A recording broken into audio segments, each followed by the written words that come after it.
All right, good evening. My name is Jerry Cochran. I'd like to call the City of Pasco Planning Commission meeting to order. I'd like to welcome all those in attendance this evening and ask you to join me in reciting the Pledge of Allegiance. I pledge allegiance to the flag of the United States of America and to the republic for which it stands, one nation, under God, indivisible, with liberty and justice for all. Thank you. To start tonight's meeting, I'd like to ask the clerk to call the roll. Rosa Torres, excused. Austin Crawford, excused. Pat Jones, Present. Kim Lerman, Present. Rob Waits, Present. Anna Crutchfield, Here. that must be Brian Tunksvik, excused. Miguel Miranda, Present. Jerry Cochran.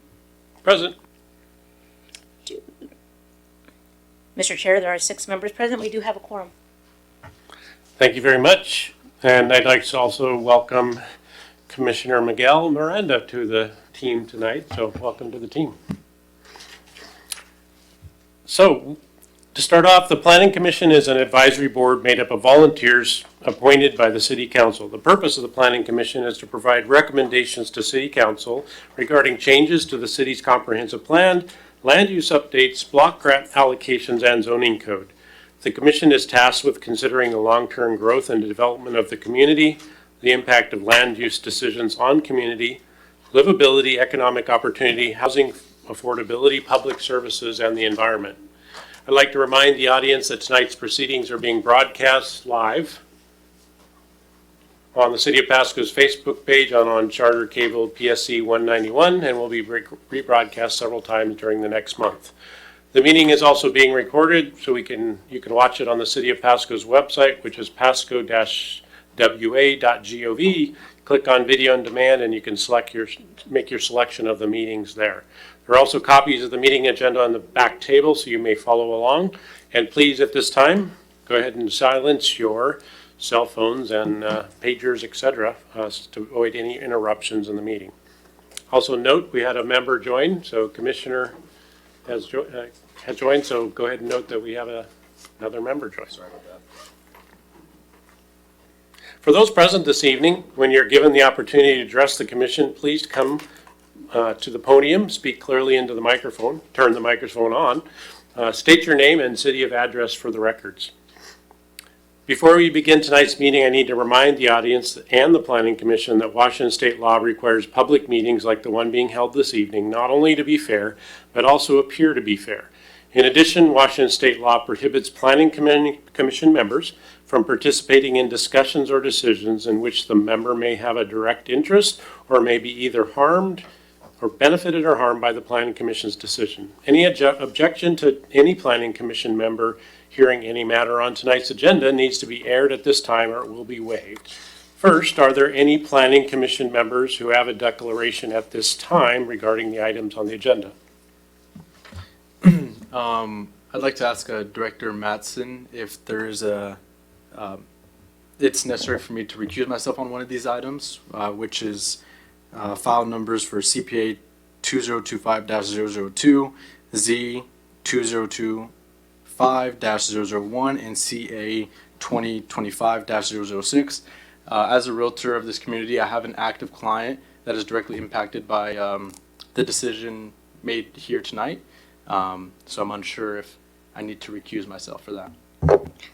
Yeah, I would err on the side of safety and saying yes, probably. I think you can participate in the conversation, and then when it comes to vote, you can just recuse yourself from the vote. Thank you. Thank you. So we have one declaration of Commissioner. Any others? This is Commissioner Lehrman. I want to go ahead and clarify 2 meetings ago in November, I had made a correction. I am not living in the SR20 Riverview area. And that correction during the meeting did not show up in the meeting minutes in December. So I wanted to clarify that. Okay, thank you. We'll note that in the minutes for this meeting that you brought that up and correct that on the record that way. And we also noted in the December meeting that we don't have to recuse ourselves, even if we do live in the area. So. Wonderful, I didn't see that in the minutes. All right. Also, is there anyone in the audience this evening who would object to any planning commission member hearing any of the items on the agenda? All right. Let the record show there were no declarations. We as a planning commission need and value your input. It helps us to understand issues more clearly and make better recommendations to the city council. Furthermore, in many cases, your input here at this planning commission meeting is your only opportunity to get your facts and opinions placed onto the official record the city council will use to make its decisions. I encourage you to take full advantage of the opportunity. The first item on our agenda tonight is the approval of the meeting minutes from December 18th, 2025. These were provided ahead or mailed or delivered to the commissioners ahead of time. I trust you had an opportunity to look at the minutes, and I'd entertain either any discussion for corrections or clarifications or a motion to approve the meeting minutes. Mr. Chairman, I move to approve the minutes. Second. All right, it's been moved by Commissioner Jones and seconded by Commissioner Crawford, sorry. All in favor? Aye. Aye. Any opposed? All right, let the record show that the meeting minutes were unanimously approved. We have no old business, so we'll jump right into our public hearings. And we have two items on the public hearing agenda tonight.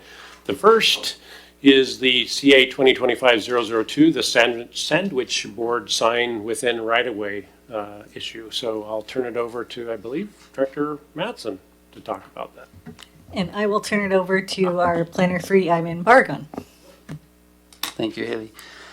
Thank you, Chair and members of the Planning Commission. For the record, my name is Ivan Barragan. Last month, this item was presented to the Planning Commission as a workshop item. This evening, it is being brought forward as a public hearing. Notice of the public hearing was posted at City Hall and published in the Tri-City Herald. No public comments were received prior to tonight's hearing. This evening, I am here to present a proposed code amendment that would allow sandwich board signs within the public right-of-way in the downtown Pasco overlay district. This proposal, as directed by City Council, is limited in scope. It applies only to the downtown Pasco overlay district and a 300-foot buffer surrounding it. On the map before you, the downtown overlay district is shown and the 300-foot buffer area is highlighted in pink. Only properties within this area would be eligible under the proposed amendment. The proposed amendment makes targeted and clarifying updates to the city sign code. Specifically, it updates an existing sign definition to include the term board, adds subnote 18 to sound allowance table to allow sandwich board signs within the public right-of-way, but only within the downtown Pasco overlay district, and establishes a new code section, PMC 17.15.025, titled Sandwich Board Signs. This new section establishes clear standards regulating sandwich board signs. It limits where signs may be placed, restricts the number of signs per business, and establishes allowable hours of display. It also introduces additional standards for signs located near intersections, requires compliance with ADA accessibility requirements, and prohibits placement in areas necessary for vehicular access or traffic operations. The amendment further clarifies prohibited locations and establishes enforcement and removal procedures for violations, and includes a hold harmless provision to protect the city from liability related to signs placed within the public right-of-way.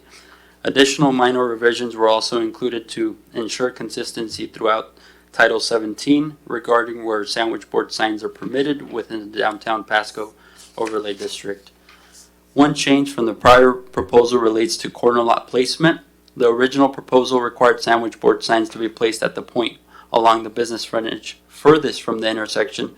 The revised language maintains that location as the preferred placement. However, where that placement is not feasible, it allows a sign to be located closer to the intersection, provided a minimum 10-foot clearance from the curb radius or verge is maintained. This revision preserves adequate sight distance and pedestrian safety while providing additional flexibility for corner lot businesses. At the last meeting, the Commission raised several thoughtful questions, which staff appreciated. While there was limited feedback suggesting specific changes, this proposal represents a meaningful update to a long-standing code provision that has prohibited sandwich board signs within the public right-of-way for many years. Our goal is to move this proposal forward from the Planning Commission to City Council for consideration at a City Council workshop, followed by final action by ordinance. Key benefits of the proposal include providing increased flexibility for downtown businesses, establishing a clear regulatory framework for oversight and enforcement, and maintaining site distance and pedestrian safety while allowing flexibility for corner businesses. Alternatives to the proposal include taking no action, allowing sandwich board signs in the public right-of-way without regulation, which staff does not recommend, or expanding the allowance citywide. At this time, staff recommends that the Planning Commission provide input, ask questions, and make a recommendation to City Council for consideration at the City Council workshop scheduled for February 9th, with the goal of adoption by ordinance at the regular City Council meeting on February 17th, 2026. A suggested motion is included at the bottom of page 3 of your staff report. Thank you. I'm happy to answer any questions. Great, thank you very much. Commissioners, go ahead, Commissioner Jones. Thank you, Mr. Chairman. Well done. I appreciate this. I really like how this is moving forward with staying in the downtown area that is marked off for growth and similarities, and it will add to the beauty of that area with being consistent throughout the area as far as the signage and the size and that kind of thing. So well done on that. One question I had about, you showed a vehicle down there with an X through it. And I read in here about vehicles not being allowed to go through with signs. It seems like that would be difficult to monitor vehicles coming through that area. But I've seen vehicles, large vehicles going through town advertising various things. So they would not be allowed in the downtown area. Is that what that means? No, the intention of that was to represent no sandwich board signs to be mounted on vehicles. I got that idea from a surrounding city. So the large vehicles, those large electronic ones and that kind of thing, they're still, that they don't fall into this at all. No. It's just the concept of the sandwich board sign on a moving vehicle or parked on a vehicle. Right. Okay, in the downtown area. This is purely a sandwich board thing. And as you read it, it's sandwich board mania, Yeah. top to bottom. Okay, Right. very good. Thank you. Yeah, of course. This is Commissioner Lehrman. I really like the language off of, I'm trying to see which city we were looking at. Appreciate all the different cities that you shared out as far as third language or it might be city of Redmond. And the language reads, signs shall be constructed of weather-resistant materials, professionally lettered and neatly painted. The sign shall be constructed to avoid being blown, tipping, or falling from its intended locations. Signs shall remain in good condition and repaired and maintained as needed. In nowhere else in what you provided talked about being blown or tipped over, and I feel like that's a safety concern to our community, and with the weather that we have around here, we'd like to see the word weighted or something like that to avoid tipping over. I noticed in one part of the sign codes, it gives where signs can be at, and then other parts in the sign codes as you read through our plethora of sign definitions throughout our PMCs. It gets highly more specific. And so I encourage to consider how we can be able to make it more specific to be able to help protect our pedestrians and our community. Understood. Thank you. Commissioner Crutchfield, I have a question. I believe. There we go. I believe you said that it's restricted now to the downtown area is what we're looking at for the, not citywide. Right. Okay. I think we talked about or mentioned about the enforcement ability, and I know we've talked about the fewer amount of code enforcement people that are available to us. And I noticed today, driving to the meeting tonight after dark on Court Street, they're across from Andy's Diner, Andy's North. I think I counted 3 of them. One was a barber shop, one was a restaurant, I believe. But they were right in the sidewalk, in the middle of the sidewalk. And so when we talked about, ADA accessibility, like the sidewalk for pedestrians and stuff, that clearly would have blocked the path. So I just wondered, in doing this, how is that going to be very enforceable to folks? Well, in the downtown area, there is a plan to expand those sidewalks, and I'm not sure if some of it has already been executed, but yeah, we need to adhere to ADA no matter what. But I wasn't talking about the downtown. I was talking about part that isn't the downtown. Right, and they would still be prohibited outside of the downtown. So my point was in thinking, that maybe it's a little bit more complicated than just allowing them in the downtown, because now we have them elsewhere that isn't the downtown. Who's going to police that? They are in the public right of way. And one of the options It's we an- have, right, we can make the recommendation that the staff does send this to city council with allowance for a citywide implementation, so that's one option, right? And then the other option is we could recommend any other things like the weighted thing be added to it, so that's certainly within our possibility. Did you have something to say, Director Mattson? Yes, and I apologize for cutting you off there, Chair Cochran. As far as enforcement, which I believe that's the question, I mean, last month we received over 400 code enforcement inquiries, and we have 2 staff right now, so it really is triaged as, as level of importance, so life safety comes first, and if there's a sign that's blown over in the sidewalk and we get complaints about it, they'll go out and check it, if there's like another life safety issue. Out of that, we're going to address that first, but it's citywide, it is a problem. There's people putting out sandwich boards, and same with downtown. So I believe we were just allowing it downtown and then putting some parameters, and, enforcement, I don't think will drastically change how it is. It's complaint based unless we add more staff. I wouldn't advocate to have our code enforcement officers focus on that unless, there's a citizen who's walking every day on the sidewalk and they're blocked by a bunch of signs. Of course, we'll go take care of it. But, every sign in the city, it's just not a priority right now for us to go police. Downtown's a little easier. I think there's more eyes and more attention on it. So, and we're in the area, so it's something we can kind of observe while we're going other places too. Any other questions or feedback for staff? From commissioners? All right, well, this is a public hearing item, so we can go ahead and open up the public hearing for this item. This item only, which is a sandwich board. We'll get to the other one later. So if you're here to speak on the sandwich board right-of-way ordinance, please come forward to the microphone and state your name and city of record. Anyone? Okay.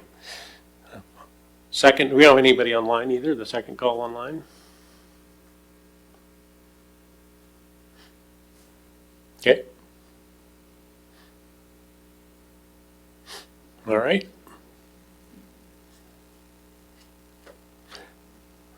All right, third and final call for anyone for this public hearing item.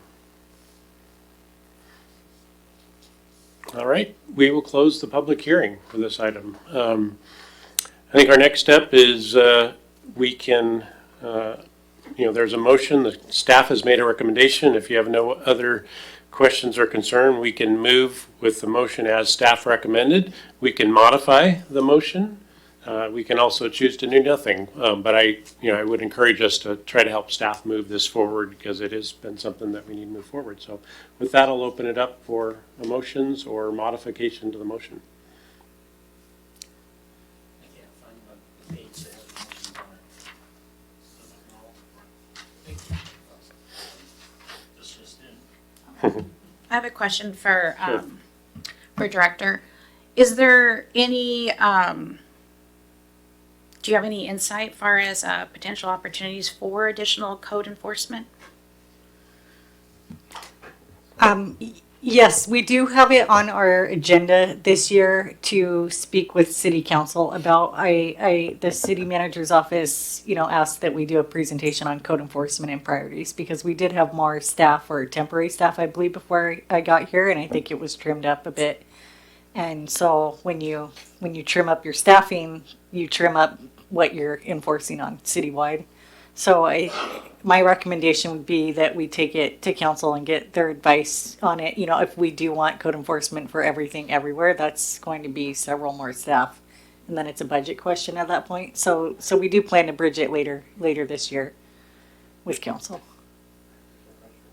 Yes, in keeping with that, I just think that because of the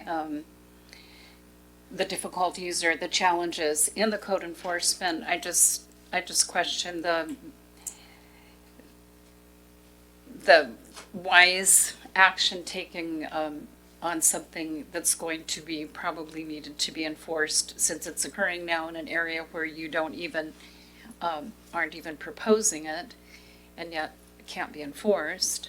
And no, it isn't necessarily as bad as maybe another issue that's called in as a violation, but how do you? I think this provides less work for code enforcement because right now the code does not allow it. And if we were technically to go enforce, we'd be knocking on 100 doors right now telling them not to put out their sign and battling it out with all the business owners about why is the city so worried about this little sandwich board sign. So I think this helps us put parameters in.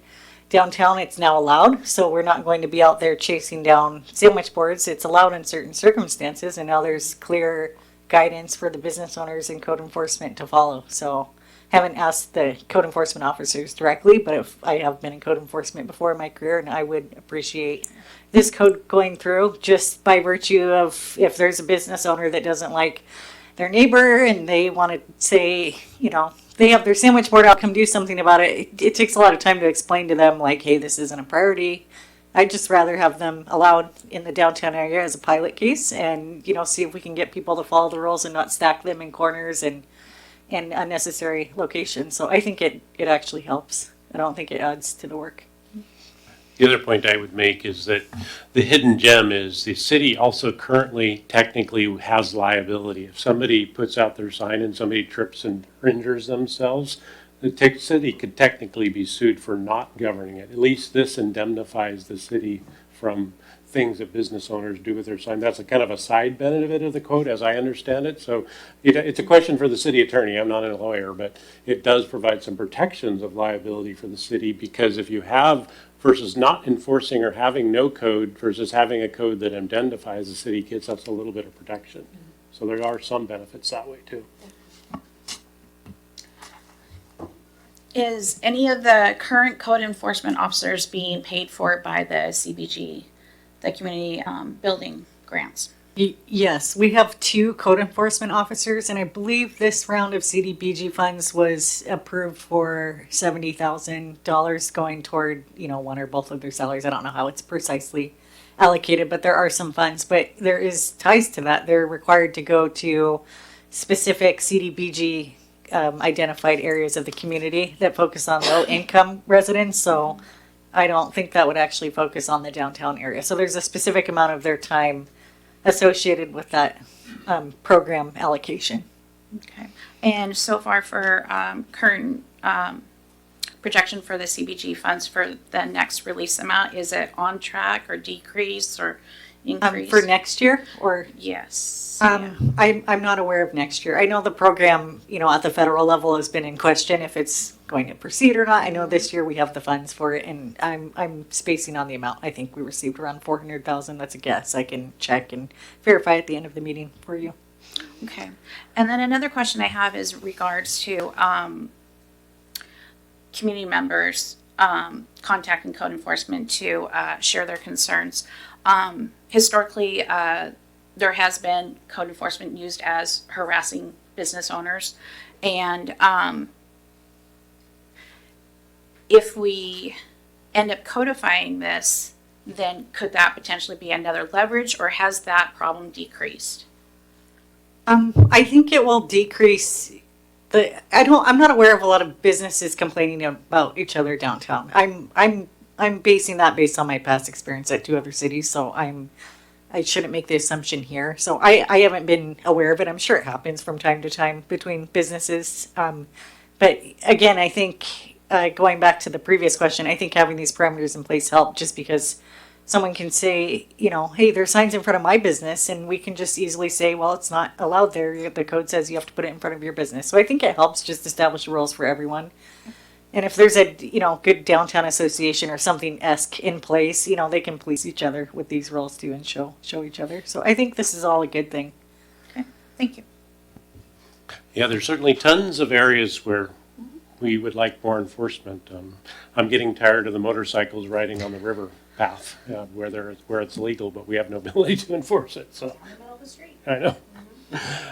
So any more questions before or motions? I know we have ready for a motion, so I'll go ahead and defer to that. Thank you. I just want to go along a little bit with what Haley said. I think this as a pilot program could really help. I think most businesses want to do things the right way, and going from no rules and regs to something will help those that want to do it the right way. And I think this is a good way to ease our way into that. And with that being said, Mr. Chair, I move that the Planning Commission recommend the City Council approve Code Amendment CA 2025-002, allowing sandwich board signs within the public right-of-way only in the downtown Pasco overlay district as proposed in Exhibit 2. Second. All right, it's been moved by Commissioner Jones and seconded by Commissioner Crawford. I got it that right. All those in favor of this motion say aye. Aye. Any opposed? All right, let the record show that motion passed unanimously. Thank you, staff, for the presentation.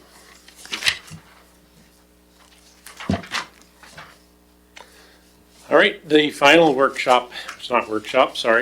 hearing item is CPA 2025-002, the Emergency Comp Plan Amendment, Residential Density Amendment. And I'll remind you that we workshopped on this. Did we workshop or public hearing on it last month? I don't remember. We've held one workshop and one public hearing. Yeah, so we deferred to another public hearing with another announcement, so I think that's happened.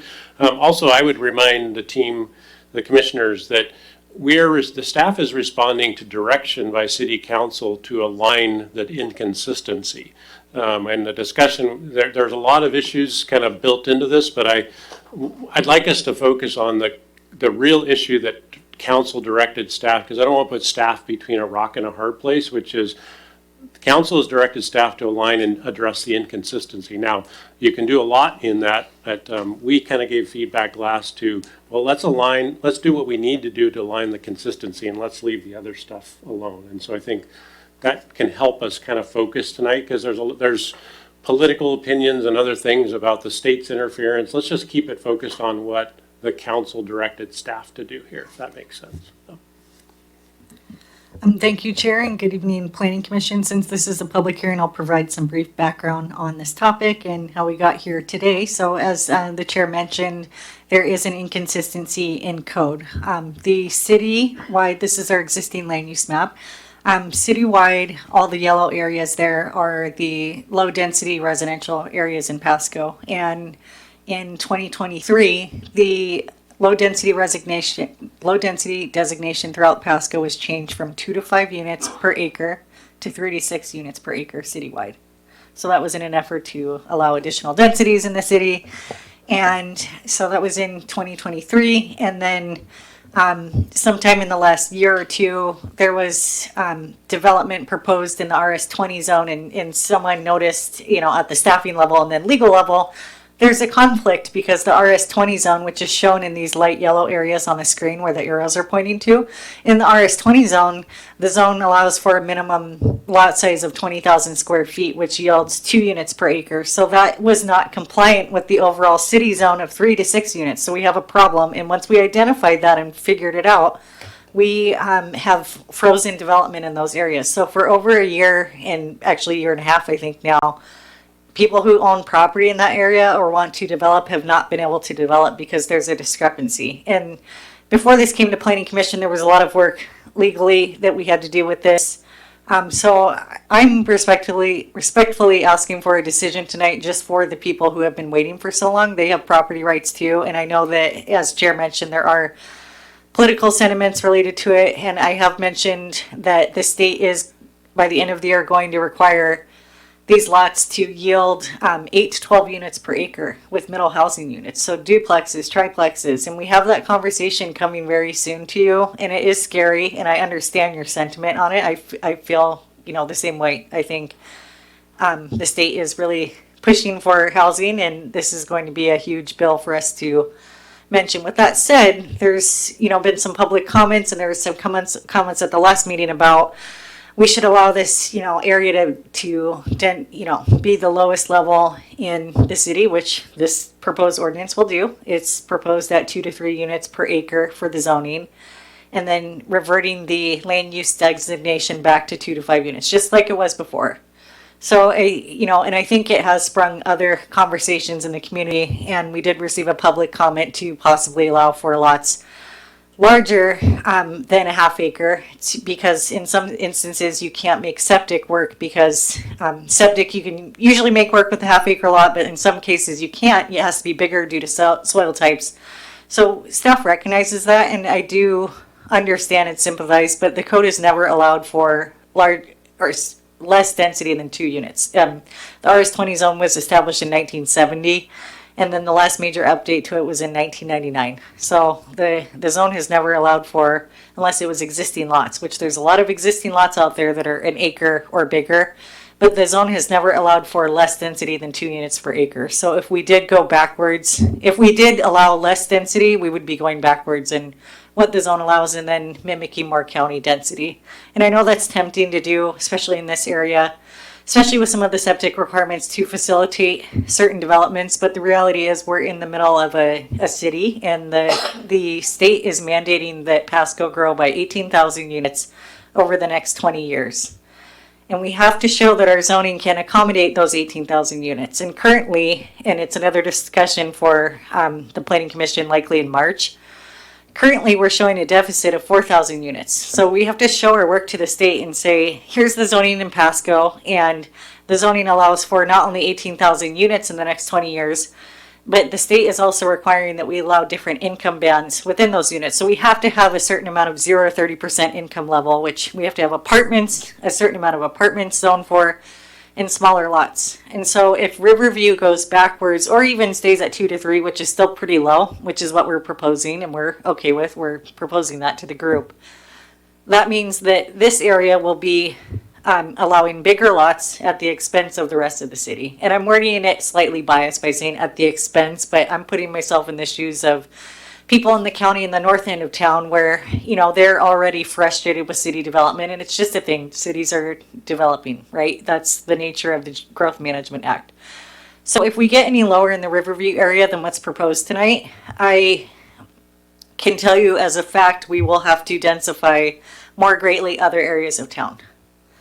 So it's a trade-off, and you're squeezing the balloon. So I think what we've proposed tonight is fair. I have the only slide really for this presentation on the screen. I don't have a lot of slides tonight. It's just this diagram. It shows the light yellow areas, and the existing land use, like I mentioned, is 3 to 6 units. And we are proposing that the land use be converted to 2 to 5. And the reason we are allowing 2 is because Riverview, I wouldn't suggest 2 anywhere else in the city, but Riverview is unique. There's a lot of properties that are bigger, like I mentioned, and there's not available sewer readily everywhere in the Riverview area. So the 2 lots does allow for certain lots to utilize septic, not all lots. There's some lots that have to be bigger due to the topography and the Ben Franklin County Health District requirements. And, those could be denied. And unfortunately, my opinion, which not everyone will agree with, is then that site isn't ripe for development, because going less than 2 units per acre isn't consistent with what the city has had in place or where we're going. So the 2 units would allow for some sites to utilize septic. And to be honest, my professional opinion is that we don't want every lot in Riverview to be on septic. It's not a good practice for cities to have thousands of septic systems throughout the city. It's better and more organized to have it all on a sewer system where everything's maintained and there's pipes going, and it's just easier for the community as a whole, and there's less health hazards associated with it. But I realize that's not reality. People own property and they should be able to develop, in my opinion.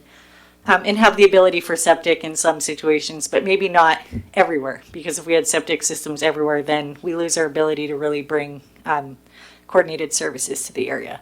So the land use proposed is 2 to 5 units per acre. And then the existing zoning is RS20. It's been RS20 since 1970. This zone has barely been touched since then, which is actually pretty amazing. Looking at the history of the zone, which historically has allowed for 2 units per acre. It had a minimum lot size of 20,000. If you went any less in the lot size, you wouldn't meet the code. And then the range was 2 to 5. So that means that zone effectively worked as 2 units per acre for years and years. So what we're proposing, originally we proposed 2 to 5, and the Planning Commission asked us to dial this down a bit. So the new proposal is a zone called R15, and that would allow for 2 to 3 units per acre. So we're adding a unit to what the zone has allowed since 1970, 1 unit per acre, and that would result in a lot size of 1/3 of an acre, which is just under 15,000. I think it comes out to 14,520 square feet per lot, and we're just calling the zone R15 where you round up. It's just, you could call it R14 or 15. I went with 15 so that, developers think, oh, it's 15,000, and then they look, okay, we can get a little bit smaller. And I did, in an effort to be a little more flexible with septic requirements, add a adjustment in there.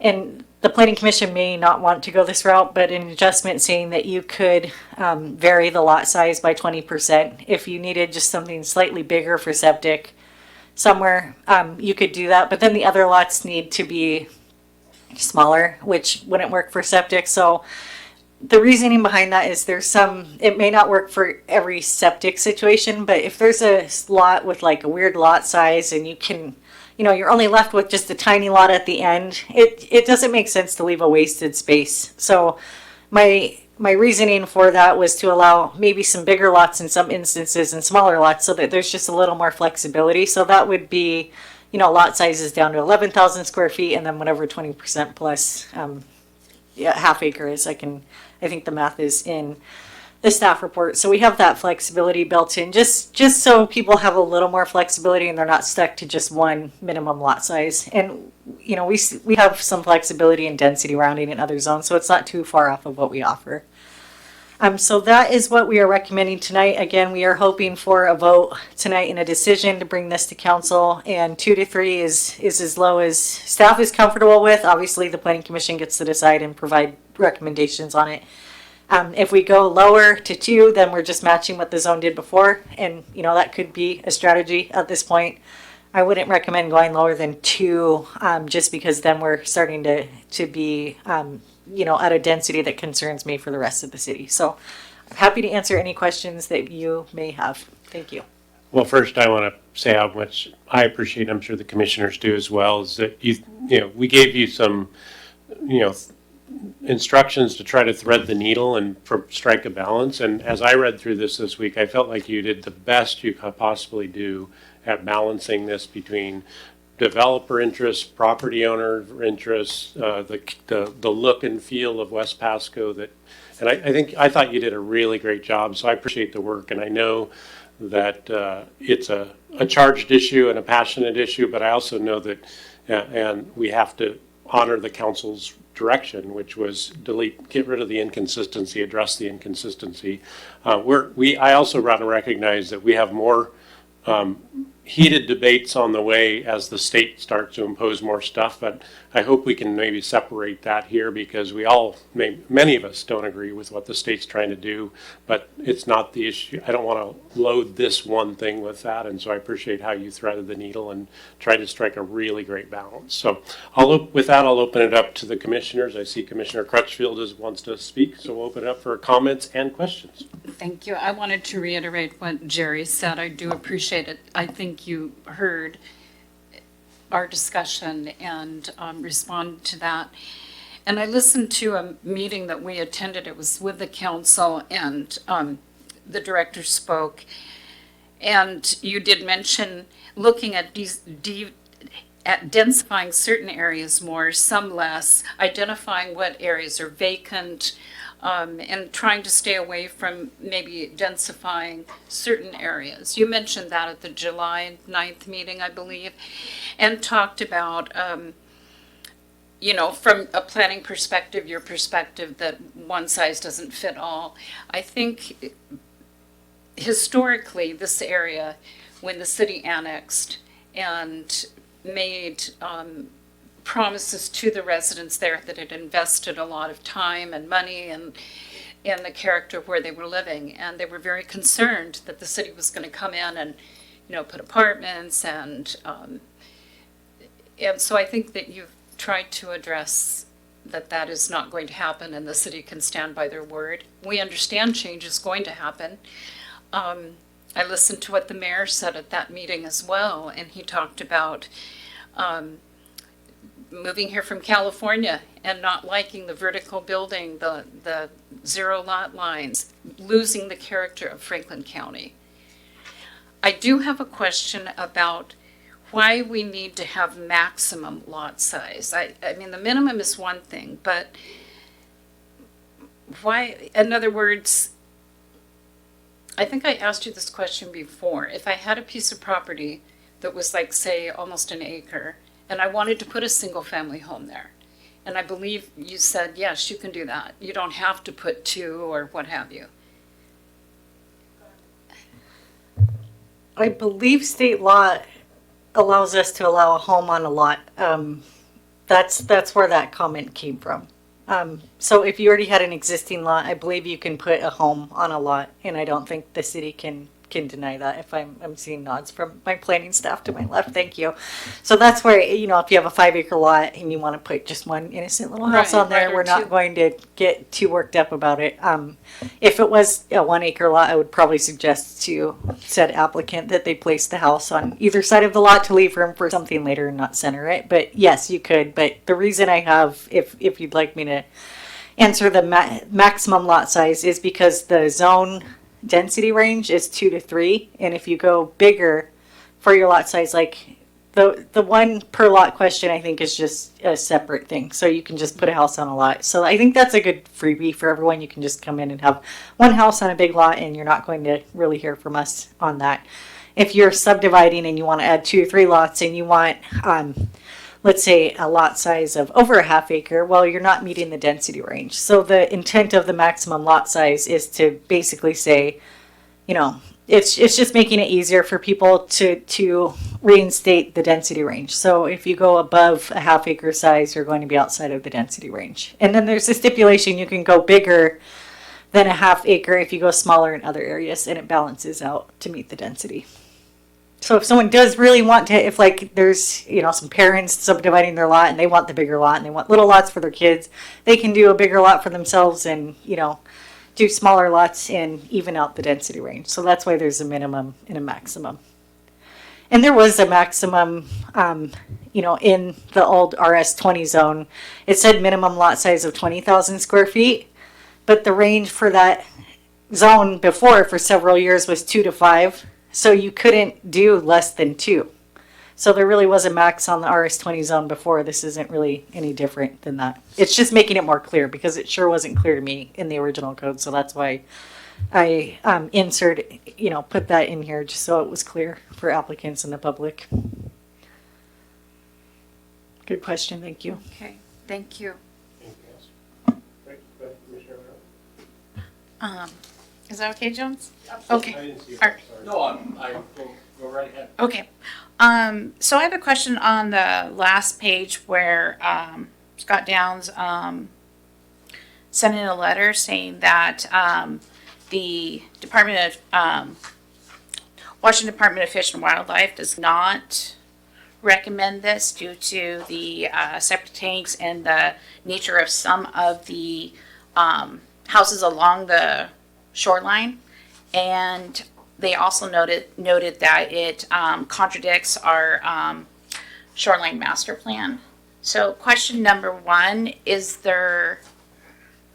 can you go ahead and address that letter? Because I didn't see any like feedback or addressing of that concern. And then the second question I have is if we end up recommending this to City Council, we'll be coming back and updating the shoreline master plan to address this new standards. We didn't believe the shoreline master program was in conflict, so I guess I disagreed with the comment, and I did reply. I think my reply was attached in the comments. If it wasn't, then I apologize, but I did reply and say the comment was noted and that we didn't believe there was a conflict in the plan. And you know, the density range for the shoreline area was 3 to 6 citywide, and it's getting less. So I just didn't really think their comment was valid because we're essentially implying less of a density range than what was there before. So it didn't make a lot of sense. If there is a discrepancy, we would fix it, but you know, the state has these mandates so it's just two different state agencies with different, you know, competing policies. But I actually didn't read, and Ivan might have a better memory because I think he looked into it. If you don't know, Ivan, it's okay. But we did look into the Shoreline Master Program and did not feel that there was a conflict. So I think there's just a disagreement on how it's read. And instead of, you know, splitting hairs, I just said the comment was noted and that we weren't planning on changing anything. We did review the Shoreline Master Plan a couple of years back, and there were a limited number of lots that did infringe on that. But his comment, well, I took his comments as like, there might be a handful of lots that do, but it's such a small number of lots that I don't know how it would ever be a huge issue. There was a couple that, you know, because it's that 1 to 200 feet kind of thing, and there are some lots that fall into that. But it was such a small number of lots that I don't know why it's a major consideration for an entire zone. Yeah. And if there's the shoreline requirement that trumps, the zoning isn't going to override the shoreline. So if there is a specific lot that we didn't find in there, you know, we go through and it says this lot can only have 1 unit on it because of some shoreline rule, that would trump the zoning. The zoning isn't going to, so I think it's a non-issue. And if Wonderful. That's And what that I would was be hoping to bring addressed in forward. the yeah, permitting and process. if we do need to clean up the shoreline master program, we would, but I would say that prevails over the zoning. If there's a specific environmental condition, I'm not going to say, well, the zoning allows this and we're going to ignore it. I mean, the shoreline master program would prevail if there's a true conflict. But thank you. I appreciate that question. Others? There you go. Sorry. I had the same letter in my hand, so great minds obviously think alike. I wanted to underscore what Haley was talking about how important connecting to sewer is over septic tanks. And the shoreline thing, you know, if there's too many septic tanks, that makes me concerned about how that could impact shoreline and that kind of thing. So I'm happy to hear where that's at. So thank you for answering that. A question about how development would take place. If we're going to tell people as they develop, okay, you have to be on sewer, and there's no sewer line there, who pays for the sewer? Is it the developer? Is it the city? Is it shared? And can anyone tell me right now what the cost to put in sewer line is per foot for development areas?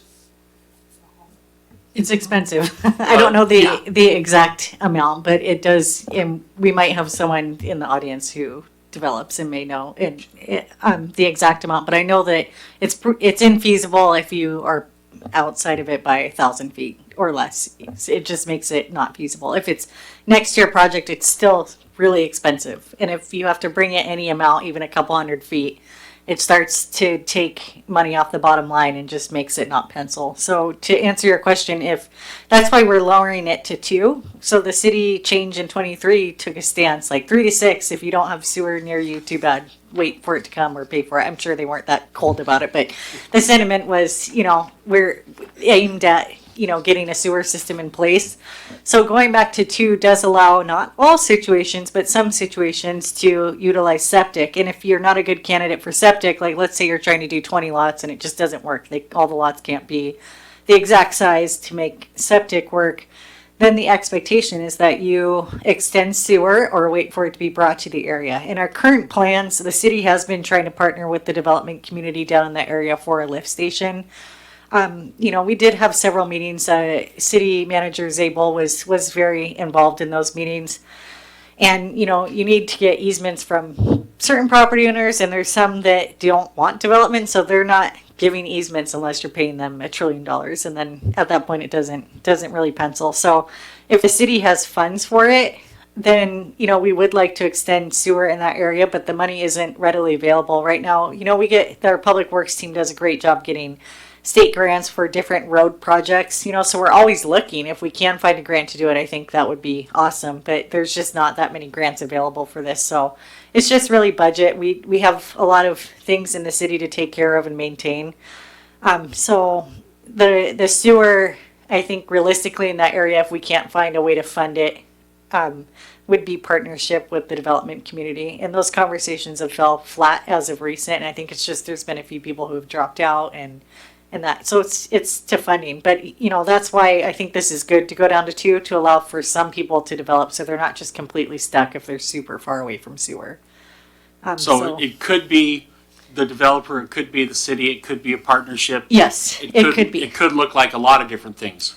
Yes, if there was a developer who wanted to develop like a huge site and it penciled, then they'd probably bring sewer and latecomer it and have other people pay for it. But a lot of sites aren't big enough to justify that cost to bring sewer down. So unfortunately, it's just one of those situations where you need to wait for the sewer services to become available. And the easier way to do it for the city, if we don't have funds, is require it. So someone has to be first, and then it inches down to the areas. If you allow septic everywhere and make the lot sizes bigger and just say, you know what, fine, we're opening it up, everybody can do septic, then, sewer is just a thing of the past, getting it through. It will take a very long time to get into those areas. Thank you. This gentleman, can we call on him so he can answer my question, Mr. Chair? You know what the answer is? Well, one of the costs is lift stations, which are really expensive if it's a low-lying area. Even if it's 100 feet away, if it's uphill, you have to install an expensive and operate and maintain it. So Still an it depends answer. Yeah. It could add up to millions pretty quick, like a lift station. I mean, it's very expensive. Just bringing the line down, I think, is just a lot. I don't know the numbers, unfortunately, but I know it's enough not to make a project even worth it. Thank you. Thank you, sir. Any other questions? That's all. Thank you. Any other commissioners with questions or comment? I do have a question or a comment on section 25.30.05. I wish I could find it in all this paperwork now, but I made a note about it earlier. And I would like a little clarification about this. It talks about allowing the director to adjust the minimum lot size requirement for any parcel having characteristic needing adjustment in order to fully develop if the health district requires it for some reason. So I'm wondering, if the health district requires more area for septic, why would the city be involved in that? The health department issue would probably be handled by the health department. And then it goes on to talk about to address site-specific constraints, soil condition, drainage, topography, parcel configuration. I think you mentioned that. But I feel that there needs to be some example of circumstances requiring the use of that administrative discretion. And I would think that, that kind of adjustment authority, if that's needed, why not have a hearing examiner provide a neutral decision maker that could occur in the public, notice to neighboring property owners so they would know what's going on. And I know the Board of Adjustment used to do that. I just felt that kind of avoids any, appearance of any impropriety on the city's part or what have you. That part bothers me.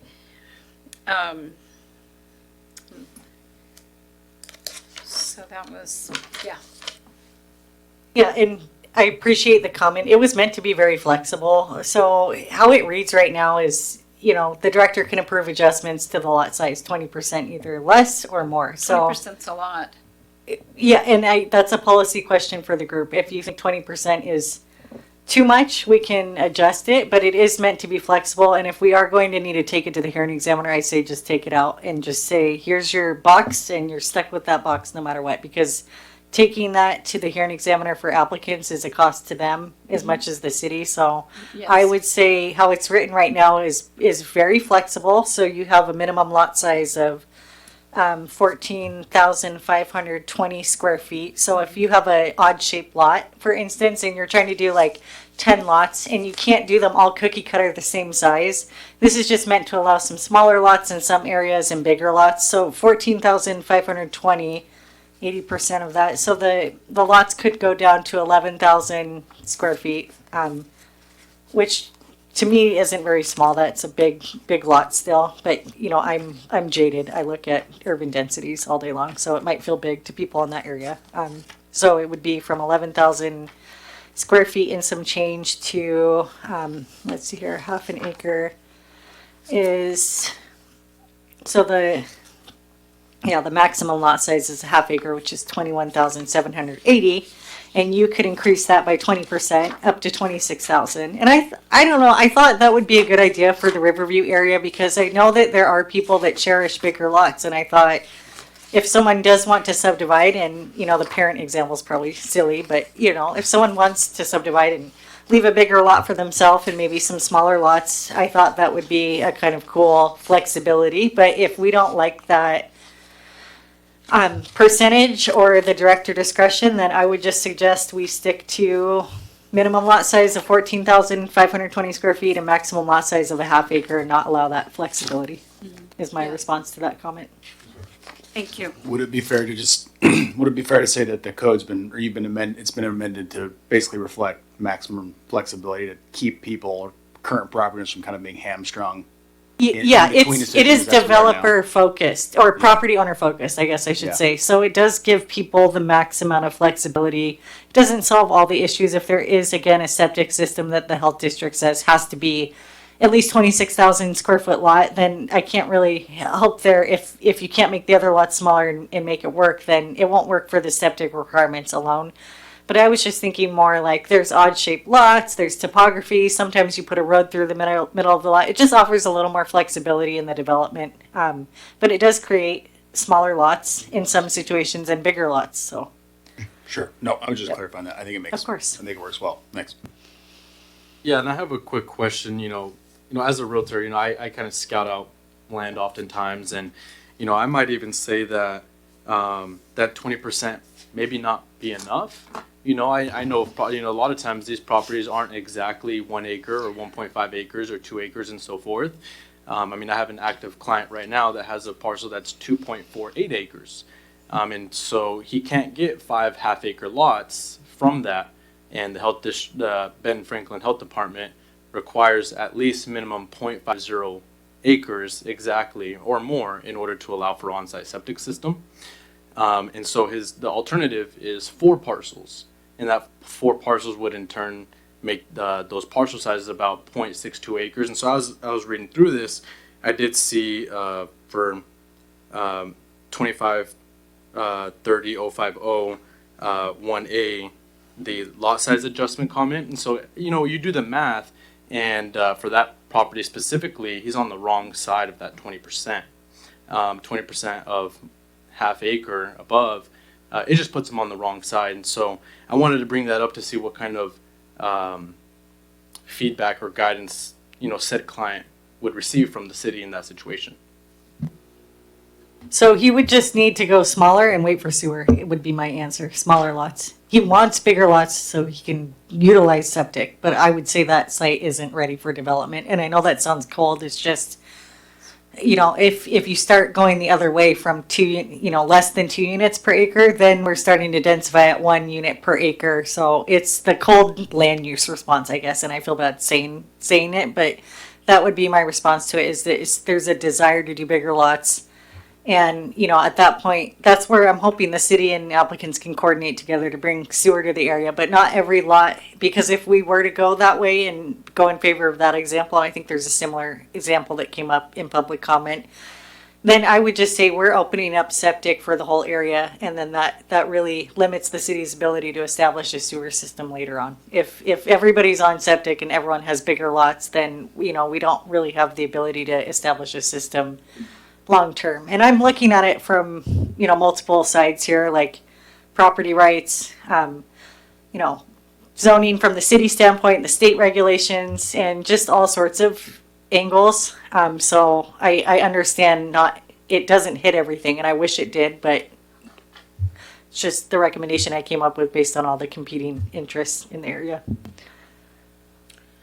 Director Mounson, with all the work that you're doing on trying to be peacemaking between all those different interest groups and laws and standards, it sounds like it's going to be a greater burden onto your guys' shoulders. Will you guys have the staffing to be able to make those individual decisions versus the automated permit systems and things like that that the city's been pushing for? Okay. Yes, I'm not sure what isn't automated in this process. Everything in the code I can easily administer. Planners can administer. The flexibility in here is very flexible. So we'll probably, if we're unsure, err on the side of the developer and allow the 20% swing. So I don't see any additional work for staff. I mean, the zone has been frozen for 1.5 years, so we haven't technically, so we'll probably get a wave of applicants coming in that are super happy that we did something and didn't just sit on this for years. So, government's slow. And part of that's due to staff. We were slow on this. I was slow on it. So, I don't think it will. I'm not reading anything in here that we can't handle with our existing staffing levels. Of course. Great. So I think it sounds like there's a question about, when I hear the director's discretion, you have discretion in the permitting process as staff anyway within, and I think the only alternative, if I recall, and you can correct me, is there's a special permitting or special use kind of thing as well, option that you could apply to this. Like I remember we were doing that with the truck parking, like, hey, we're not going to restrict everything in the truck parking, but we're going to also make sure that's a special use permit if you want to, and that's just something you guys as staff adjudicate. And I agree with you, though, it's too heavyweight for the hearing examiner because that'll be restrictive. So I think we have lots of other things where it's at the staff's discretion, and I think your spirit was trying to be able to be flexible to a variety of needs, it sounds like. So is that the way? Yes. Okay. And if we're worried about it, discretion, we could just take discretion out and just say minimum lot area is 14,000, maximum is half acre, and, applicants can swing 20% really without even having to justify it. But the way it's written, it's so easy, and Pasco does not have a lot of director discretion built in. Pasco needs a code update, I've noticed. So there is, once you start trusting a certain director or team and then they move on, I guess there is a risk, right? How is the next director going to interpret it? But this is written in such a way that, if it had the word absolute or you have to demonstrate 100% feasible that nothing else will work, there's ways that it can be worded where it's super strict. How it's worded now is just very laid back, in my opinion, so. Any other comments or questions for staff before we open up the public hearing? Okay, we're opening the public hearing on this item. If you want to come forward and speak, please turn the microphone on and state your name and city of address. Thanks. My name is Roger Wright. I live on Willow Way in Pasco. I'm a civil engineer. I've been here in the Tri-Cities for a number of years, and thank you very much for serving. I recognize these are not high-profile, high-compensation positions, so thank you very much for taking your time and doing this. And I appreciate, I jokingly say that. I also appreciate Director Matson's staff. They've been very responsive to me, so thank you. So I completely understand the city's need to create housing lots. That I've been involved in that my whole career. We want to do that. But it's got to be reasonable and logical. So I do also appreciate Director Matson's offering the proposal about giving some leeway in those lot sizes. But with septic, it just doesn't work. And I'm going to give you my personal example here that I'm currently working on. But the health department requires no less than half an acre. And if you guys allow no more than half an acre, unless you've got a parcel of land that equals exactly half acres, you can't develop it. It's as simple as that. So we're currently working on a development on Road 72. We wanted to go sewer. We wanted to go over 3 lots to the acre, 3.5 lots to the acre. We've started working with the city of Pasco over 2 years ago. Our development and the development next to us, we were going to fund a lift station and a force main. All the city had to do is you have to modify your sewer comp plan. So you have to go to Department of Ecology, and for 2 years, every 3 or 4 months, we get an email saying, we're working on it, we're working on it. In October, we get an email saying, we don't have the time and budget right now, so we're not going to work the sewer comp plan. So we had no choice. We wanted to go sewer and more densified development. So when they came back that we couldn't do that, we understood that they were having this comp plan or this amendment to the zoning. We said, great, we'll go half-acre lots and do septic. But again, our development just doesn't even out half-acre lots. So even the 20% would just barely make the lots on the one part of the development for just the configuration of the existing lot work out so we could get septic system in there. There's no way to go less than half an acre to get that average that Director Madsen wants because the health department won't let you go. Years ago, the health department would let us be a little more lenient, part of the road and easements and things like that. Now they don't accept any of those things. You got to have a half-acre lot. In the past, in S20, several years ago, 10 years ago, we developed some lots that we couldn't quite get to the 2 lots to the acre. So the city of Pasco let us do 1.6 because it just made logical sense. I'm not asking you to change what Director Madsen's talking about here. The two lots to the acre, or 2 lots to the acre. I get it. I understand why. But there's got to be some common sense. All I'm asking for is that there's a workable solution where the lots don't work out to exactly half-acre lots. And the 20% would probably work. I think that's a reasonable one.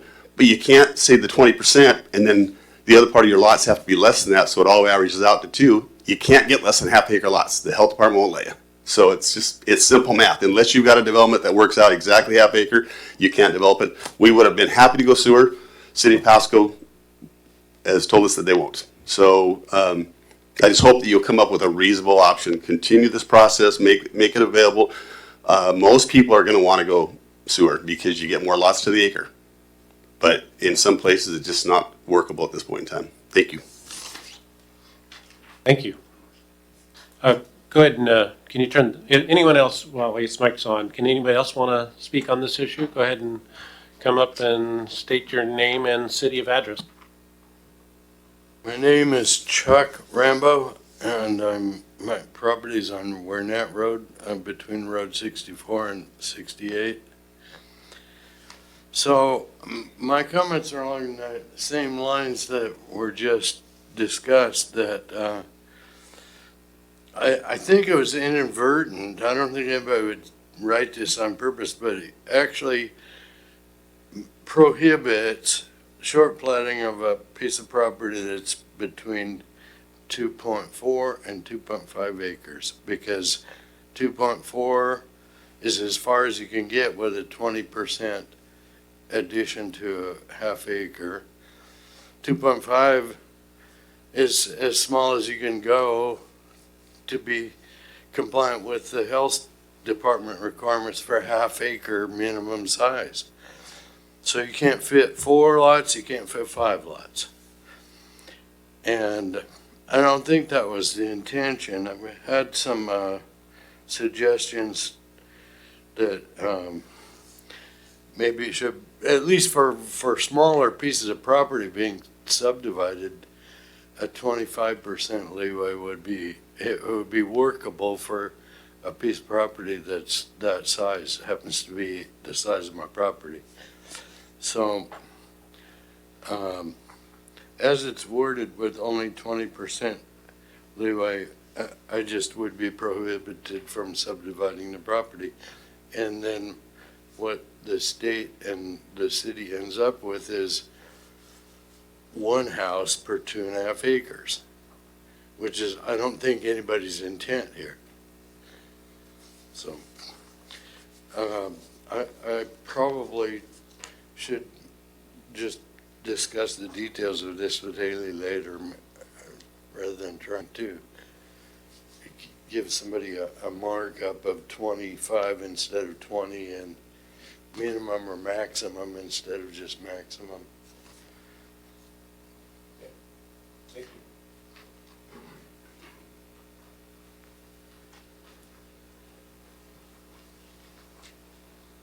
So my name is Brett Lott, and I live on Castle Holly Court in Pasco.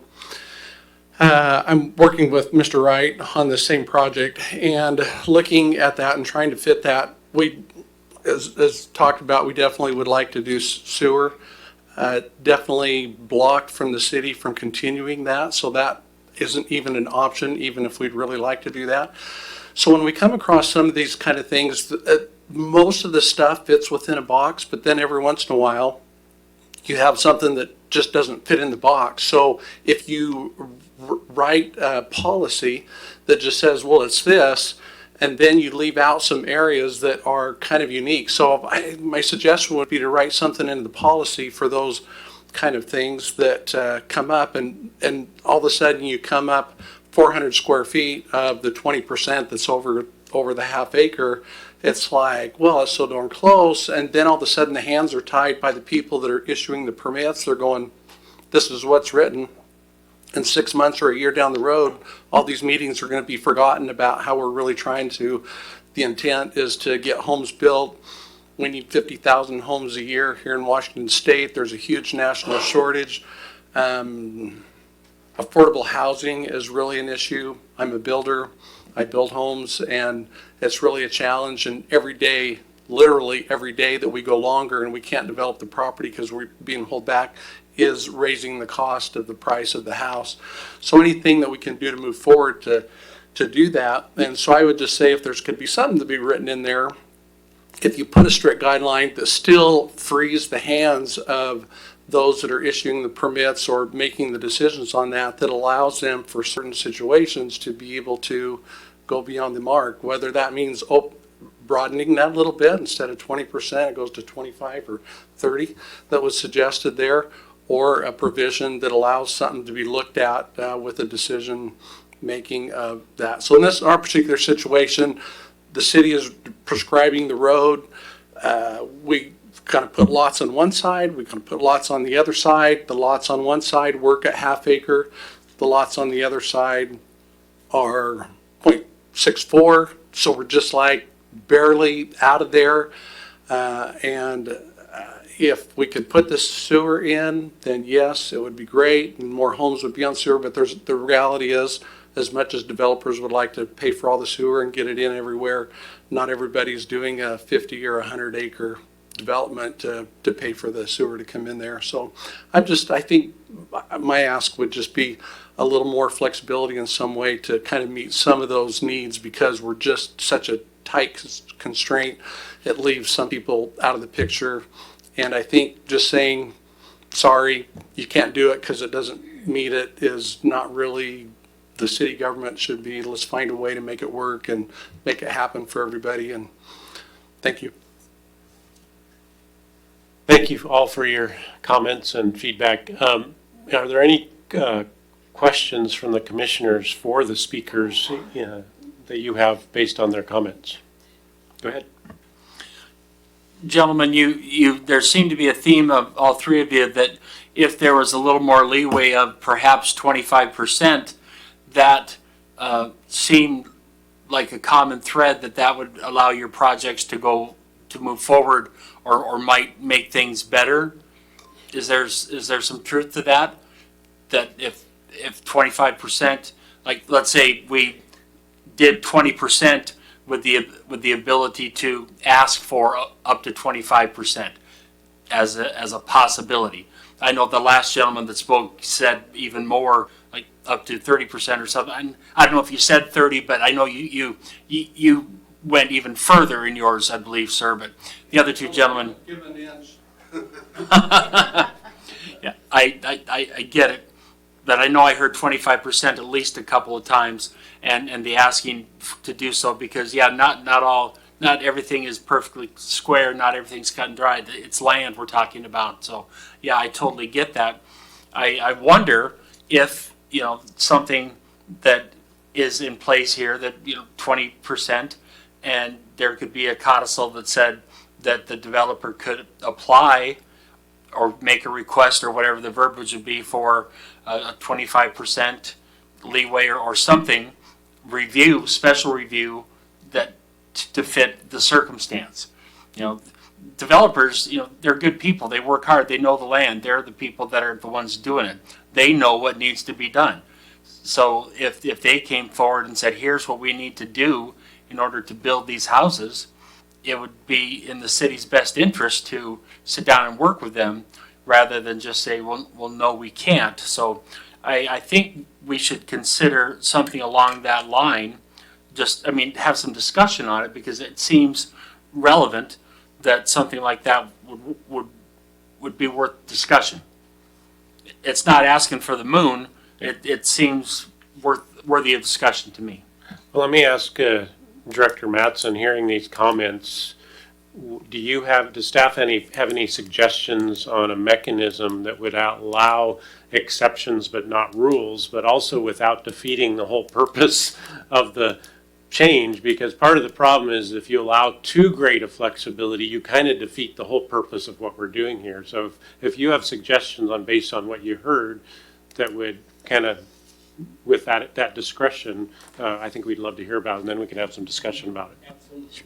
Short answer is no, and I did spend a lot of time trying to figure this out when Mr. Wright provided the comments. And I know there's other situations, and we looked at this extensively to see how it could work. If we did go up to 25%, as Commissioner Jones suggests, then you're going outside of the density range of 2 to 3. You're effectively allowing 1 to 3 units per acre.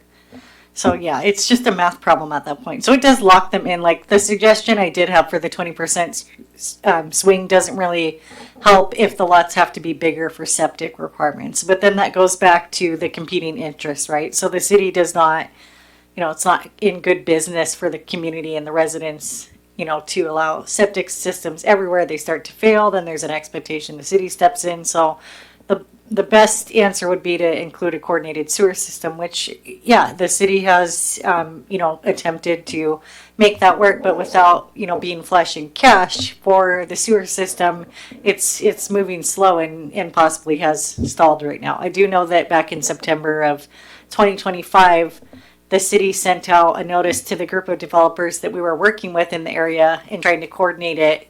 Hey, we had a meeting, we're waiting for responses from some of you. We've only heard back from one, and it was ghost town. And I think the reason is because some of the developments fell through or easements weren't able to be obtained. There's people holding out, so it just sort of crumbled when the city was working on it. So I wouldn't say it's accurate that the city is tabling it. I think it's accurate to say the city doesn't have funds available right now to make that a priority, but we're looking, and if there is a way to fund it, we know there's an issue. And I don't think it's right to have this area in the city and then not address it. But it was an annex. This is what happens with cities, and you have older areas coming in to town. You inherit these problems. That's why we're not too excited to take on the donut holes, because it's the same situation. It's not city services, and if we take it in, then people want to develop right away. Well, city, where's the sewer? I'm in the city now. That's why we're not excited to take those in. I mean, it would be great from my OCD standpoint, land use standpoint, to take in all the donut holes and create one city, but in reality, just the timing of how things were built and where infrastructure is going and how we're moving up to the north, it's just not the reality right now. But so it's short answer, I don't have a solution. If we did allow bigger lots, which I believe is a common sense approach from that angle, just allow us to develop with these septics. I'd be saying the same thing if I owned property and I was developing. So I'm not too thick to understand that, yeah, we could give a little bit there. But if we do, like I mentioned before, we're opening up the ability to have everybody do septics in that area, and then we lose the ability for a coordinated sewer system. So I don't have a good answer to solve every issue that's at hand for this topic. Well, and like you said, you defeat the purpose that we need to align the inconsistency, and you're dropping it to 1 if you go beyond 20%. So you had another comment, and then I know Commissioner. No, Go ahead. I just have a question about the sewer, Director, because I think it's probably the same as in the past, but does the city will put out the main trunk line, right? And then as builders want to build a development, then that cost of connecting to the trunk line or what have you is passed on to them, and then the owner of the property, I know when I connected to sewer, it's been a while, but it was expensive even back then. I believe it was at least $6,000, maybe more, probably more. So is that still the way it works? It's passed on to the property owner, and this. Yes, if the property owner elects to connect, then you pay Sure. a connection fee that pays for your capacity in the plant, and that pays for the plant and the maintenance and the Right, whole right. system, for the city. If it's a vacant lot and there's a developer connecting into the city's trunk line, the connection fee is paid. It's likely passed on to the home buyer, Sure. to be So honest. it's I the mean, the same. developer pays, or it's paid at building permit fee, so I'm not Right, sure it's who. part of doing the project, Yes. and then for the homeowner, it's part of Yes. having their property. But then you're connected to a system, you don't have to mess around with septic, you Right. can use your full Yeah. yard. I mean, it is costly, but it costs money to run a city Yes, and absolutely. provide, people can flush their toilets and use the roads, and I mean, all of that just costs money, so there is a cost. Thank you. So Director Mountain, the trunk line is the cost that right now the city doesn't have to certain areas, doesn't have the funding for. Yes, to bring sewer to that area would be multi-million, dollars, and sewer lift stations, and this is where it's getting a little out of my expertise. Sewer lift stations, where you don't have gravity to install the lines and you need to pump it to certain areas. I mean, that gets way more expensive too. It would be a capital project, and if we had, funds for it, I imagine that'd be a priority. But there's also, existing infrastructure that needs to be maintained and or upgraded. There's, probably other deficiencies around town that we need to fix. And if we could fix it all and we had enough money to, I'm sure we would. So the trunk lines the city pays for, not developers, not individuals. The developer, so if we don't have it in our plan, so we have a 6-year capital improvement plan, and that lists all the city projects that we're going to do. If it's not in our plan to extend sewer to a certain area, and a developer would like to develop their site, and let's say they unfortunately can't meet the septic requirements and they want to do 300 lots, we'd say, well, the city isn't just going to, out of the kindness of its heart, go build and extend sewer to facilitate that development. So the developer would be required to extend sewer all the way to the site and then connect to it and pay the connection fees. But we could credit, I'm not sure if we could credit connection fees or not. I believe you might be able to, but either way, they'd be able to do like a latecomer agreement. People around the area who have been waiting to develop would likely hook into it and then pay them back some of the fees. It's not a guarantee they get everything back, but they'd be on the hook for that. So out in the Broadmoor area a few years ago, the city council passed the TIF funding. Yes. So is there a mechanism like that can be able to utilize for these smaller pockets of development?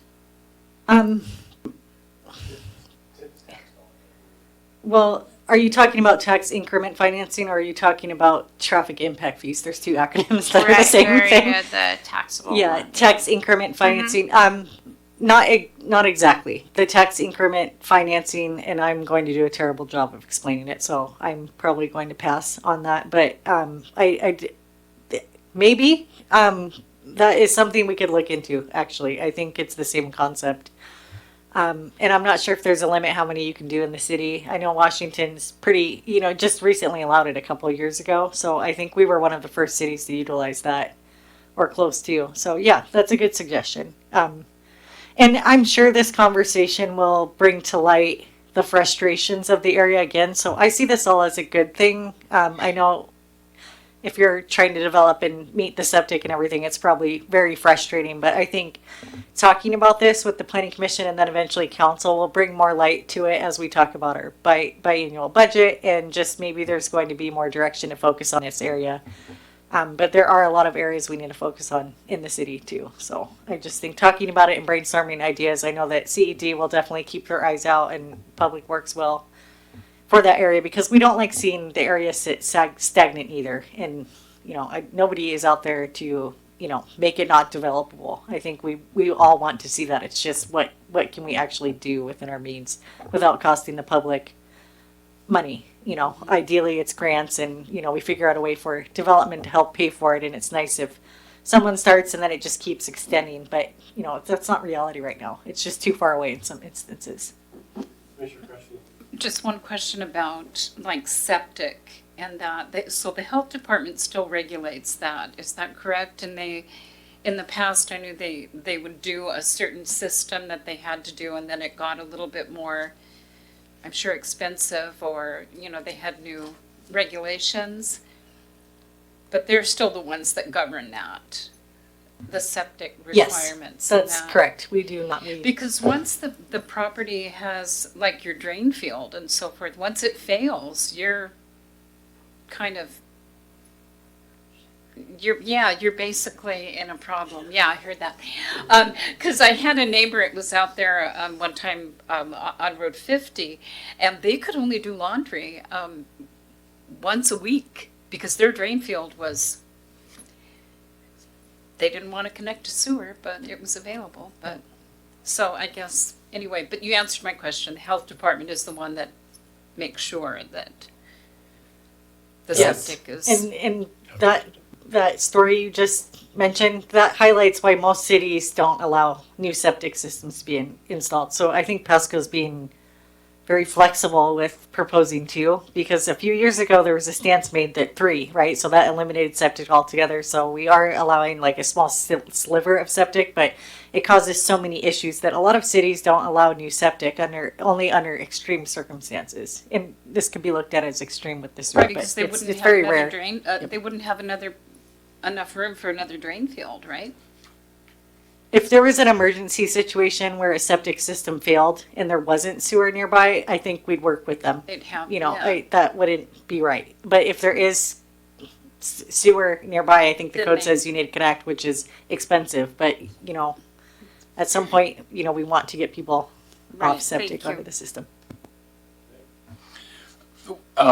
In part of the paperwork we received, there's 2 motions that you recommend that we make to approve all this. In these motions, would that include the 20% flexibility as part of the overall plan?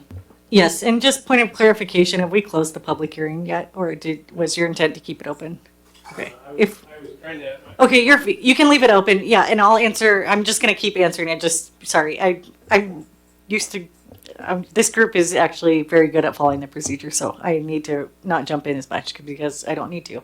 To answer your question, yes, the motions as read, so I have 2, and it's, you know, we could probably do one, I just divided it into 2 just in case we pulled apart the 2 issues. So the first motion aims at the land use change, which is shown on the screen. It's that top part where it says land use, you know, we're going from 3 to 6 to 2 to 5. So that's what the first motion says, just land use, the comprehensive plan designation.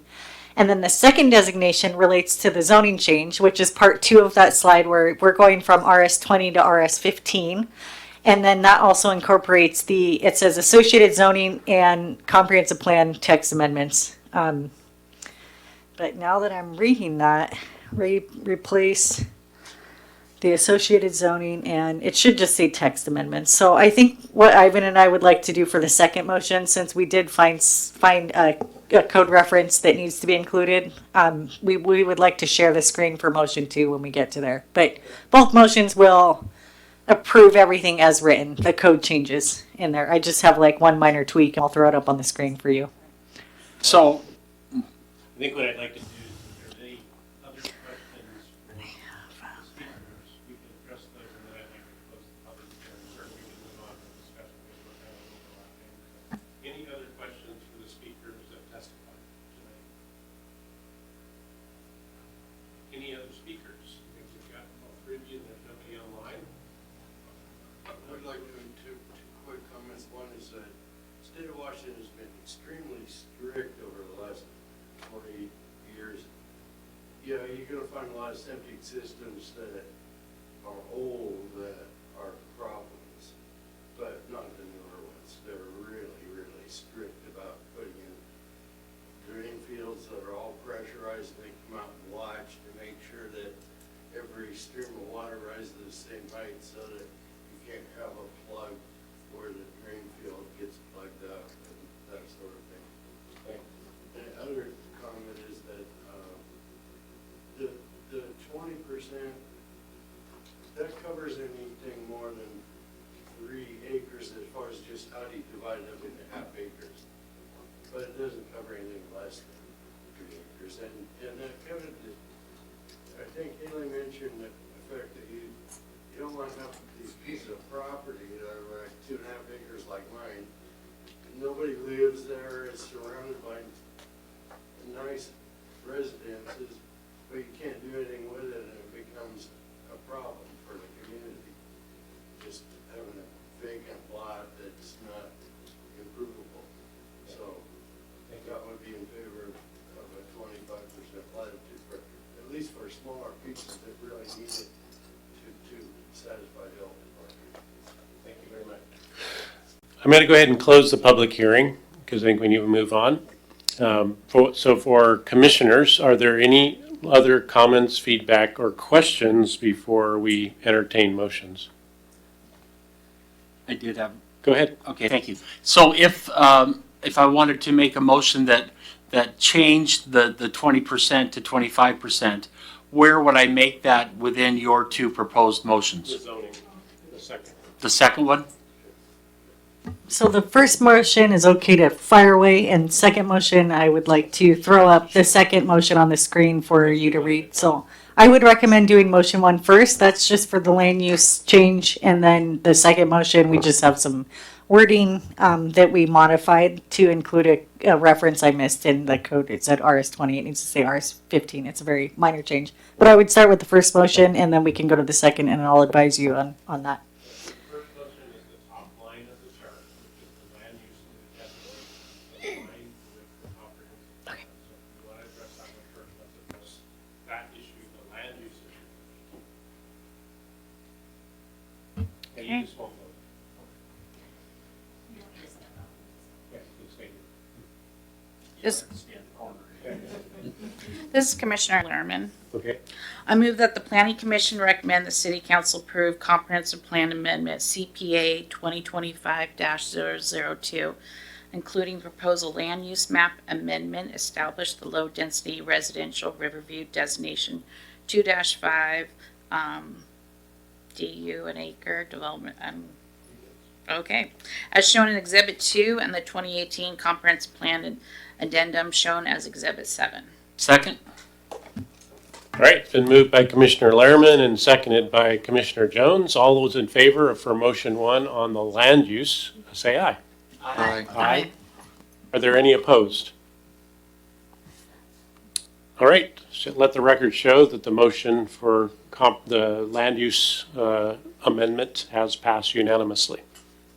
All right, and then I'll turn it over back to Director Mattson because I believe you guys want to show something on the screen regarding the language for motion 2.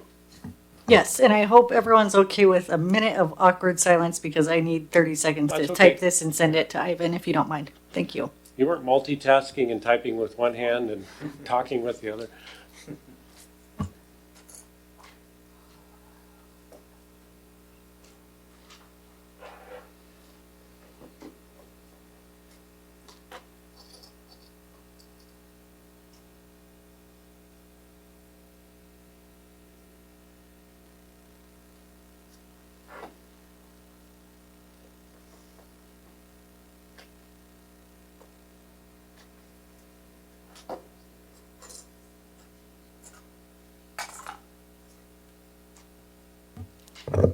And just to summarize, Ivan will be sharing this on the screen. We are revising the motion to include a code reference in the municipal code that references RS20 zone. So when we make these changes, we go through the entire municipal code, and anywhere it references RS20, it needs to be changed to R15.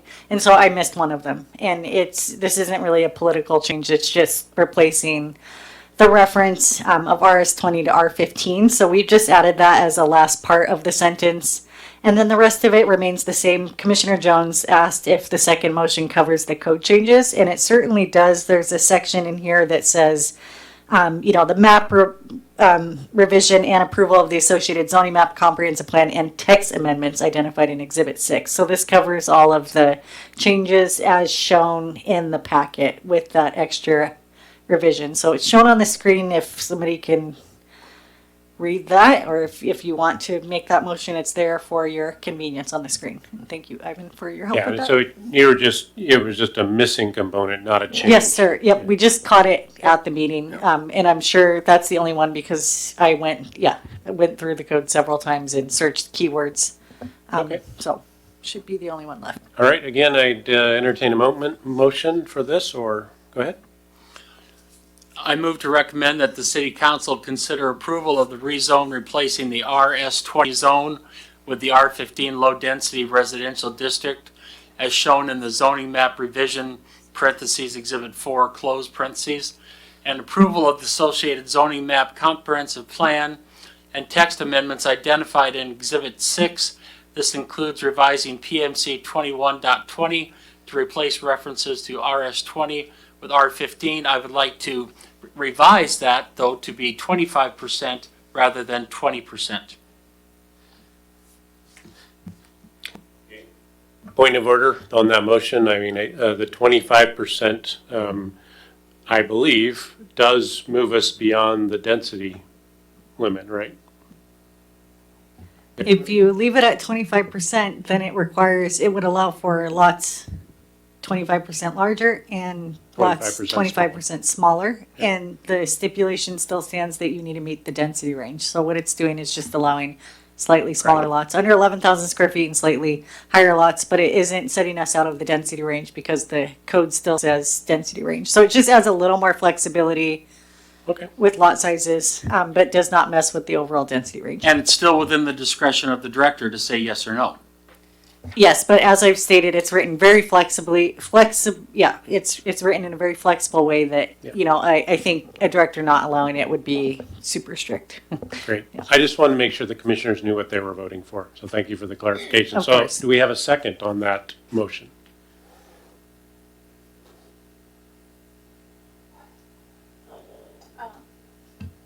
Point of clarification, I thought at one point you said that when it gets to 25%, then it moves it to a 1 to 3 density, which would put us out of the 2 to 3. It does if we allow larger lots, but not the smaller lots to balance it out.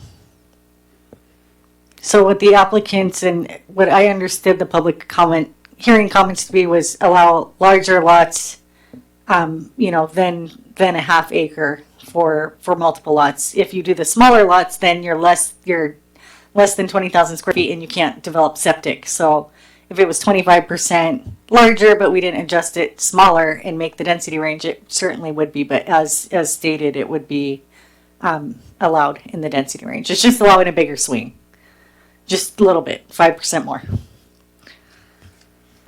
Commissioner Lerman seconds it. All right, it's been moved by Commissioner Jones and seconded by Commissioner Larin with the modification in the, in the text, the text amendment to move it to 25% from 20 at the director's discretion. All those in favor, say aye. Aye. Aye. Any opposed? Yes, I'm opposed. Okay. Thank you. Let the record show that the motion passes, not unanimously, with one opposition. That's Commissioner Frenchman. And so what's the next steps on this? I assume we go to city council. All right. I assume we go to city council for a workshop, and then the city Yes. council would do and for those of you who came tonight, if you have more feedback, the city, we are recommenders, we're not deciders. So if you have more feedback for the city council, I encourage you to make your thoughts known when the city council meets on this for both the workshops or for the public hearing. So. And I'm happy to take comments in after the fact and include them in the city council packet if that helps. It's not a closed record to city council, you can still comment again, wouldn't it be a closed record? Yeah, the city council will be, considering it at a closed record hearing. They could decide to hold their own public hearing. So if planning That's commission true. holds the public hearing, council does not have to hold a public hearing, but they may elect to. So if we do get a lot of comments, I will commit to including those in the packet. And whatever I forward to city council, I'll say, here's the comments that were provided for the public hearing, and here's comments I've received in between, and I'll put them in there, and let council know. They may want to err on the side of safety of holding another public hearing, especially if they adjust part of the recommendation from planning commission. But yeah, the next steps are that staff would work on this staff report. We typically put these in the system about a month before it goes to council. So I would say the soonest this goes to council would be mid-February for a workshop, and then end of February for a decision. Most likely it would be, end of February and then early March for a decision. So. Thank you. All right, thank you for the good discussion. Thank you for speaking on the topic in the public hearing.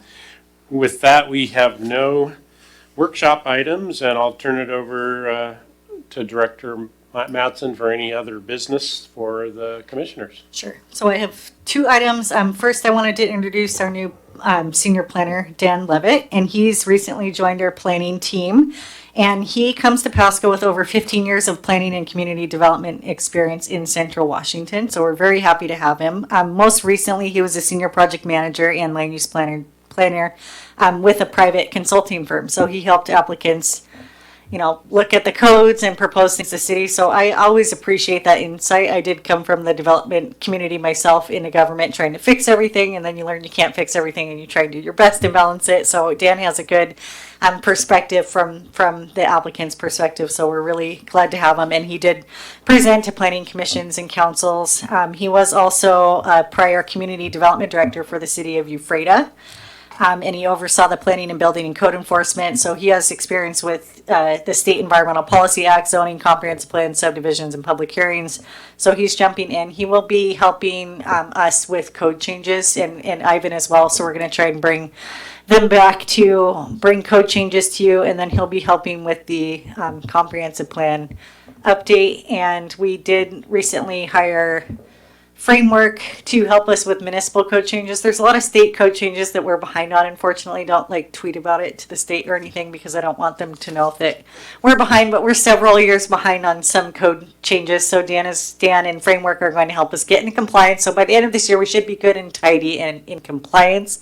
And then after that, when we're done getting busy with the comprehensive plan and those code changes, I'm hoping Dan can help spearhead cleaning up our codes. There's a lot of codes that haven't been updated since the 70s, and there's conflicts, outdated references. So we want to make everything as easy as we can for the public to understand and applicants, and not get into the situation where there's lawsuits or things arising and costing the city money. Like, our codes should function really well for people and be easy to read. And if we can't understand our codes, then how does anyone else understand them? And there's several codes I'm reading that I don't understand. And so Dan, he has a lot on his plate already, and we are going to have his help with that. So I'm excited that Dan's going to be here. And I do have another update, but Dan, did you want to say anything to the group? Not to put you on the spot, but putting you on the spot. So I'm in my ninth day today. Still trying to get up to speed, but I am very excited to be in Pasco. And as Haley said, I'm a native to Central Washington. I was born in Moses Lake, grew up on a farm north of Warden. Just really excited to be here and to contribute to the growth that's happening in Pasco. I look forward to getting to know all of you better. Well, great. Welcome to the team. And you're fully staffed now, right? Well, that's a subjective term, but Okay. we're still waiting for a planner Of the two. positions you Yeah, have, we have a hired for. planner two vacancy and a permit tech vacancy and a senior plans examiner. But that 3 is a lot better than 9 or whatever we had before. So we're getting very close to being Awesome. full staffed, and the staff we have now is great. So Awesome. I'm very excited to see what we can do. And the second update I have is on our permit system. It did get delayed for reasons that were outside of our control, but we are planning to implement the online permit system February 9th. And that will allow online payments, so you don't need to drive to Pasco anymore to give us a dusty old check to pay for your permit, which is, I feel like I need to apologize for that, but that's our system in place right now, so we'll allow online payments. And then by mid-year, we're hoping to have all the permits in the system so that you can apply for permits from the comfort of your home. It'll walk you through easily what to submit, how to submit it, and then be more streamlined and give customers updates. Where is the permit? Because people don't know where their permits are. I think they have a better sense now, but before it wasn't too obvious where the permit was in the process or when they're receiving it. So we want to provide good updates to the development community and a better service. So that's coming down the pipeline. So, and again, thank you guys all. It was mentioned at the public hearing, you work for free, and I know that you have a lot going on in your lives, but I appreciate the conversation, especially tonight. I know it's a really dense, tough topic, and it's going to get tougher throughout the year. So this is a good building block conversation, but as you can see, there's not a good answer for every land use issue that makes everybody happy. And I appreciate your roles, and I know council appreciates your recommendations and the fact that you dig deep into items, and by the time it gets to them, they have pretty good understanding of the topic. So I appreciate you, and that's all. Thank you. Thank you, Director Mattson. I have a question Yep, or a statement for Director Mattson. In the spirit of trying to be able to help the public follow along with this very formal formatted meeting that has, a lot of heavy jargon that is not commonly spoken in conversations. Could we, towards the end of the meeting, after motions are passed, show a graphic or flow chart of the upcoming steps in order for the motions to then become a code? Yes, we will do that. And we can add that in our presentations too, each time, even in workshops, and just start, getting, because that's a good point. There's a very thick process for land use changes. So we can make sure that we coordinate that on our presentations and say next steps. Great. So I'd recommend, landing on it at least, if not twice, having it in there. And then second, as much graphics and picture examples as possible, because graphics and pictures helps bridge some of the language gap that a lot of our residents have. English is not their first language. And once again, also help out with, like I said, there's a lot of specific jargon to this planning commission and what you do that is not commonly spoken. Yes, thank you. And we are trying to do that at the council level, so it does make sense to do that at the planning commission level. Like our packets at council go through a new review, and it's supposed to be easy enough for like a middle schooler to read it. I will say for land use, we do site code, and the code is the code. So sometimes it is confusing, but I love that input, and we will do better. I think Ivan did a great job today adding graphics and pictures, so the rest of us can jump on that too and start including that. Appreciate your feedback. Thank you. Good suggestions, Commissioner Lerman. All right, with that, if there's no other things, I'd entertain a motion for adjournment. Moved by Commissioner Jones, seconded by Commissioner Lerman. The meeting's adjourned at 8:18. Thank you, everyone.